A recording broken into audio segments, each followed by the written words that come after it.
Hum, hum. Euh, Trop tôt. Un, j'ai pas fini de manger. Puis deux, il faut que je range tous les jeux qu'il y en aurait de moi qui sont pas déballés parce que vous pourriez penser que j'ai un problème de jeu. Le bureau du loisir. Et hop, magie, on a tout fait disparaître. Je suis rassasié, je suis repu, je n'ai plus faim de nourriture terrestre. Mais est-ce que j'ai faim de nourriture ludique? Toujours, j'ai toujours faim de nourriture ludique. Qu'est-ce qu'on fait aujourd'hui? Bien, premièrement, c'est le bureau solo. Hein? Alors, bienvenue tout le monde. Bienvenue au bureau du loisir. Je m'appelle Mathieu et on va passer un petit moment ensemble aujourd'hui où je vais vous parler de mon problème de jeu. Est-ce que j'ai un problème de jeu? En fait, on va surtout faire un gros unboxing, mais on ne va pas aller dans le détail en ouvrant chacune des boîtes, mais j'ai ramassé 5 colis, en fait, puis même un petit sixième, mettons 5 et un quart. Et je vais les déballer avec vous, puis je vais examiner chacun du contenu des boîtes. Et je vais vous dire pourquoi j'ai acheté ces Kickstarter-là, pourquoi j'ai backé ces jeux-là. Aussi, qu'est-ce qu'on va faire aujourd'hui, c'est qu'on va parler un peu justement de est-ce que de collectionner des jeux et d'avoir un peu de difficulté à les revendre, comme c'est mon cas, est-ce que c'est ça, avoir un problème de jeu? Est-ce qu'on est dépendant aux jeux de société? Est-ce que ça se peut? Je sais que ça se peut la dépendance virtuelle, la dépendance aux jeux vidéo. Mais est-ce que c'est comptabilisé? Est-ce que c'est une vraie affaire, la dépendance aux jeux? Peut-être la dépendance à la dépense, hein, acheter beaucoup, beaucoup de jeux et pas avoir le temps de tous les jouer parce qu'on en ramasse trop. Bref, on va revenir là-dessus, mais commençons par le début. Commençons par ouvrir quelques boîtes que j'ai reçues. Alors, j'ai beaucoup, dans mon passé, backé de jeux sur Kickstarter. Mais maintenant, j'en back un petit peu moins. J'ai moins de budget qu'avant. Peut-être que je me suis assagi aussi. On a fait la résolution pour ceux qui ne l'ont pas vu. En fait, moi, j'ai fait la résolution d'acheter moins de jeux. Alors, est-ce que j'ai été capable? Je ne suis pas encore rendu bien, bien bon. Sauf que j'ai beaucoup moins socio-financé de jeux cette année. Alors, on va commencer avec une toute petite boîte. Et c'est toujours muni de mon canif très coupant que je vais ouvrir chacune de ces boîtes-là. Et je vais examiner le contenu avec vous, puis on va essayer de voir pourquoi, quelle était la lubie qui m'a, ou la mouche qui m'a piqué quand j'ai décidé d'acheter ces jeux-là. Alors ça ici, c'est Trench Crusade. Ça, Trench Crusade, c'est un jeu que j'ai socio-financé pour faire plaisir à ma grande fille Lilo. C'est un jeu de miniature parce que peut-être que vous ne le savez pas, mais moi j'ai été, et je suis encore un grand joueur de Warhammer 40K. Et ça, Trench Crusade, c'est un espèce de jeu de figurines, de jeu de, on appelle ça les miniatures tabletop, donc un jeu de dessus de table. C'est comme une guerre sur le dessus d'une table avec des figurines. Et Trench Crusade, c'est un nouveau jeu qui est un peu gothique, religieux gothique, comme si c'était Première Guerre mondiale, mais avec un petit côté fantastique. Donc j'ai très très hâte d'essayer ça avec ma plus grande, Lilo, qui est une geek des miniatures. Moi, je suis un peu sorti de la passion des miniatures pour me remettre à jouer à beaucoup de jeux de société, mais Lilo, elle est restée accrochée à tous ces jeux de miniatures. Alors, Trench Crusade, j'ai très très hâte de déballer ça et de voir qu'est-ce qu'il y a à peindre. Parce que moi, c'est le côté dans les miniatures que j'aimais le moins, le côté hobbyiste, grand collectionneur, grand joueur pour ma part, mais pas un très grand hobbyiste. Alors, ben, j'ai hâte de voir si je vais trouver la motivation pour peindre ces miniatures-là. Alors, deuxième boîte, ici, une boîte qui nous vient de All Play. Alors, ça, je sais que c'est un Kickstarter. Je me demande, c'est lequel? On a. Oui, là, j'ai ouvert un peu le paquet en direction de ma face. Hein. On va essayer qu'il n'y ait pas d'accident en direct. Quoique ça serait spectaculaire. YouTube est toujours à la recherche de spectaculaire, n'est-ce pas? Alors, faut même la peine de se lever un peu. Hop! On a des composantes de luxe, on dirait, avec des trompettes, des drums, des lutrins, un piano. Je pense que je sais ce que c'est. C'était un trio de jeux, un peu jazz et blues de Bitewing Games, exactement. Donc, un jeu de Rainer Knizia, Cat Blues The Big Gig. Alors, c'était un trio de jeux Section Built. Alors ça doit être le plateau de jeu de luxe de ce même jeu. Alors voilà, qu'est-ce qu'il y a d'autre? Encore les composantes de luxe. Il y a des petits fromages, parce que comme il y a un chat, j'imagine qu'il va y avoir des souris. Là, on parle des jetons bien pesants, des jetons en plastique, en résine, mais c'est pas en métal, ça a l'air d'être du plastique de très très grande qualité. Encore un plateau de jeu qui m'a l'air jumbo de luxe, parce que les boîtes de jeu ont quand même l'air petites. C'est ce qu'on va vérifier. Ça, c'est la... On ramassera plus tard, comme on dit, dans plein party. C'est un party de déballage, hein? On ramassera plus tard. Alors, vous allez voir, ça va swinger d'un bord puis de l'autre, les boîtes de carton, comme ce jeu-là. Shuffle and Swing. Donc, qu'est-ce qui m'avait attiré, ces jeux-là? C'est vraiment le thème. C'est rare, je trouve, qu'on a des thèmes jazz, des thèmes musicaux pour les jeux. Et là, c'était vraiment des jeux qui parlaient de ça. Celui-là s'appelle Bebop. Et moi, j'adore le jazz. Oui, j'aime beaucoup le jazz. Je trouve que le jazz est une musique de liberté qui nous fait sentir libre quand on l'écoute aussi. Alors, j'aime vraiment beaucoup le jazz, puis j'en avais pas de jeu qui parlait du jazz à proprement parler. J'en avais un autre qui s'appelle 1923 Cotton Club. Et voilà, et donc c'était comme mon deuxième jeu. En fait, oui, c'est ça, d'autres jeux qui parlaient de jazz, en fait, et de blues. Alors, on a un Rainer Knizia et les autres, ce sont de Robert Ovakimian. Alors, Bitewing Games qui nous avait donné, moi, celui que j'aime beaucoup, voyons, ça va être une journée où je vais oublier mes jeux de Trailblazer. Voilà, Trailblazer. Bitewing Games qui nous avait donné ce jeu-là, que j'apprécie particulièrement. Alors, ben, j'étais bien content de voir qu'elle allait revenir avec une série blues et jazz, et c'est ce qu'ils ont fait. Alors, j'espère que j'ouvre cette boîte-là du bon côté. On continue à aller voir quel Kickstarter j'ai reçu. Alors, surprise, tadadam! Encore un jeu qui a l'air d'avoir des composantes de luxe. Qu'est-ce qu'on a dit? On ramassera plus tard. On ramassera plus tard. Ah, très intriguant. Oh, un building. Ça va l'air d'être un building, un temple. Parce que ça, ouais, c'est Iliade de Rainer Knizia. Est-ce que c'est encore Bitewing Games? C'est encore Bitewing Games. Ils ont fait beaucoup d'argent avec moi cette année. Bitewing Games. Alors ça, c'est Iliade et il y a Icar, si je ne m'abuse. Ouais, ou Ishar, je ne saurais comment dire, mais ce sont deux jeux de Rainer Knizia. Deux jeux de confrontation, si je ne m'abuse, si mon souvenir est bon. C'est des jeux à deux. Puis je trouve que les jeux à deux, quand ils sont bien faits, c'est vraiment satisfaisant. Puis avec David, mon cher David, qui n'est pas avec moi aujourd'hui, bien souvent, on aime ça, essayer des jeux à deux. Ah, beaucoup de composantes de luxe encore là.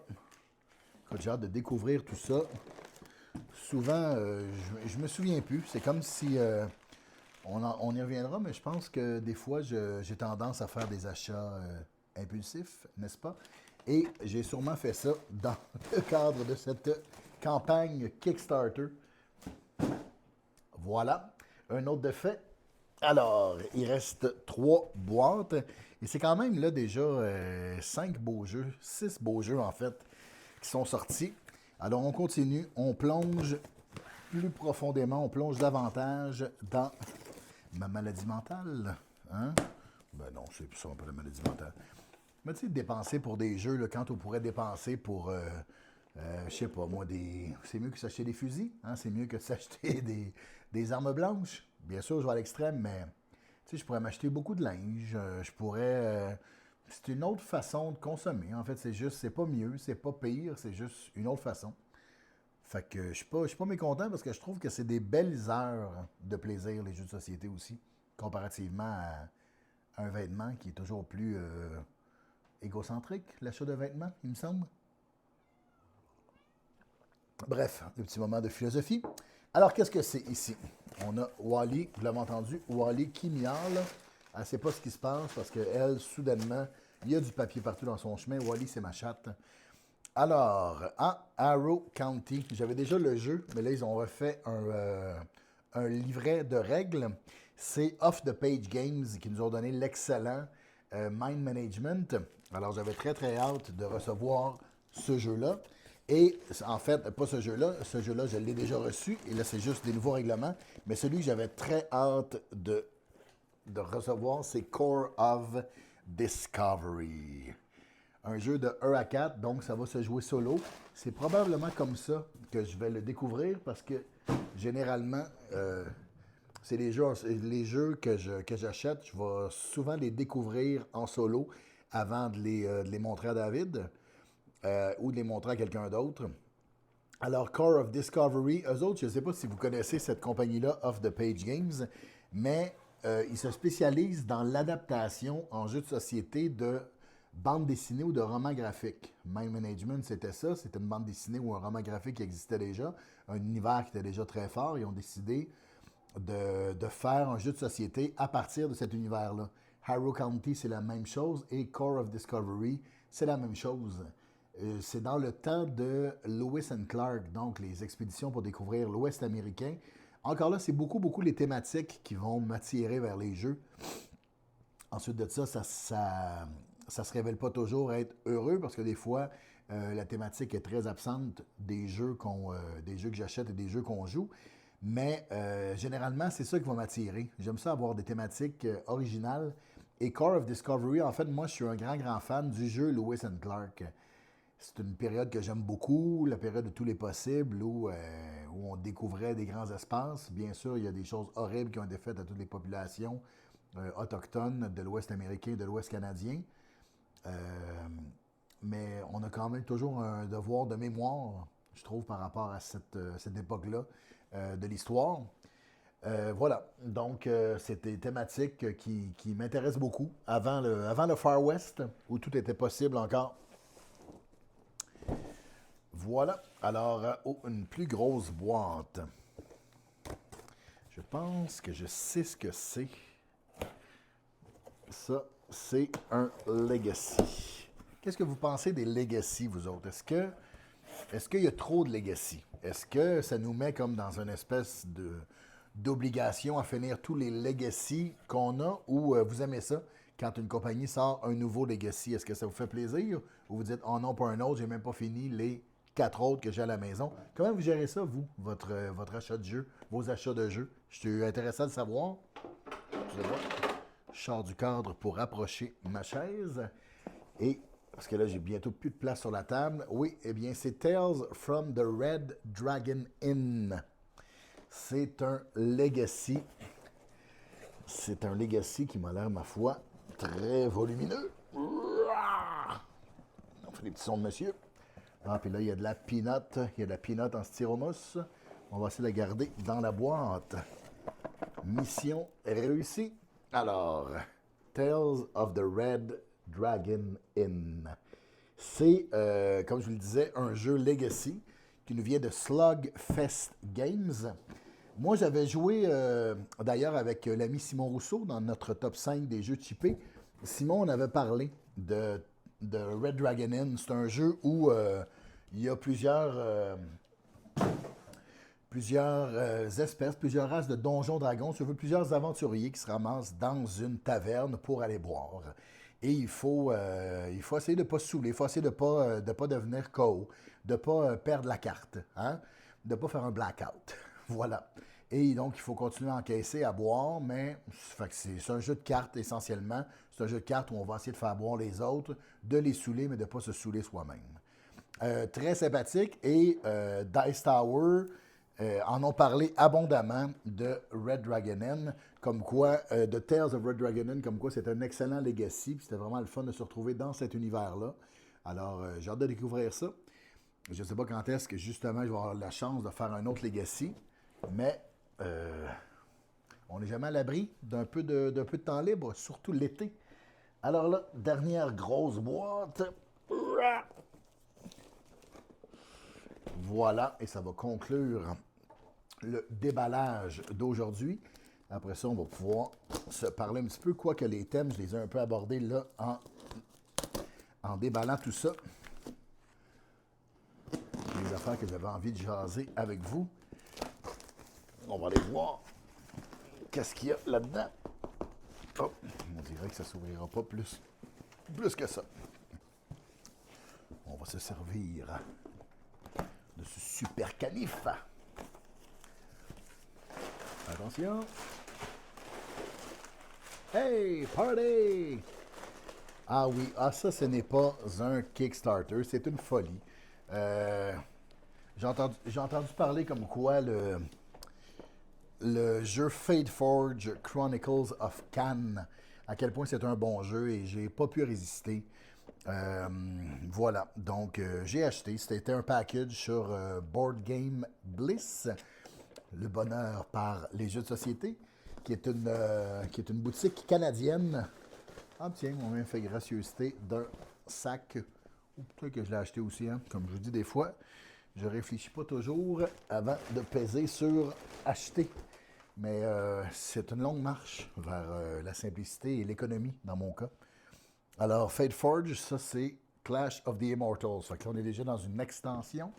Et le jeu de base qui paraît qu'il est comme une espèce de Gloomhaven, mais un tantinet plus simple quand même, mais un peu dans l'univers fantastique.